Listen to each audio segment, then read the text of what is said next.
ओशो अपने प्रवचनों में एक बहुत प्यारी कहानी कहा करते थे।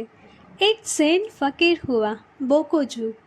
उससे किसी ने पूछा कि मैं तुम जैसा कैसे हो जाऊं, तो उसने कहा कि तू रुक, ज़रा लोगों को चला जाने दे। वह दिन भर बैठा रहा आदमी, थक गया, परेशान हो गया, कोई ना कोई मौजूद था। फिर सांझ जब सब चले गए तो उसने कहा कि अब देर न करो, दिन भर हो गया है बैठे बैठे, मैं तुम जैसा कैसे हो जाऊं। तो बोकुजू ने कहा कि तू मेरे साथ बाहर आ। बाहर वृक्ष लगे थे बहुत, कोई छोटा था, कोई बड़ा था। बोकुजू ने कहा, देख, यह छोटा वृक्ष छोटा है, यह बड़ा वृक्ष बड़ा है। इन दोनों को मैंने कभी नहीं सुना चर्चा करते। न तो छोटे ने बड़े से पूछा कि मैं तेरे जैसा कैसे हो जाऊं, न बड़े ने छोटे से पूछा कि मैं तेरे जैसा कैसे हो जाऊं। क्योंकि छोटे में जो फूल खिलते हैं वह बड़े में नहीं खिलते।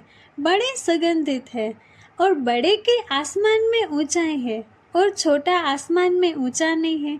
लेकिन ये एक दूसरे से पूछते ही नहीं है, न तुलना करते हैं। ये मेरी खिड़की के पास वर्षों से है, मैंने इनमें कभी गुफ्तगू नहीं सुनी, न कोई प्रश्न उठा, और ये दोनों एक से आनंदित है। इनके आनंद में रत्ती भर भी फर्क नहीं है, क्योंकि प्रत्येक ने अपने को स्वीकार कर लिया है। वह जैसा है। तू भी मुझसे मत पूछ। अगर तू सच में शांति चाहता है तो मुझसे भी मत पूछ, तू जैसा है वैसा है।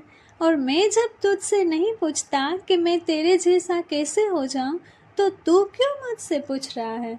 वह आदमी कहने लगा, लेकिन इसलिए तो पूछ रहा हूँ कि आप इतने शांत और आनंदित हैं और मैं इतना अशांत और दुखी हूँ।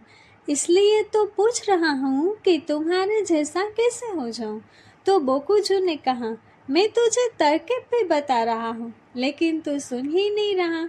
मैं तुझे तरकीब तो बता रहा हूँ कि मैं भी पहले तेरे जैसा ही दुखी और अशांत था, क्योंकि मैं भी किसी और जैसा होने की कोशिश कर रहा था। जब से मैं अपने ही जैसा होने को राजी हो गया, पीड़ा समाप्त हो गई।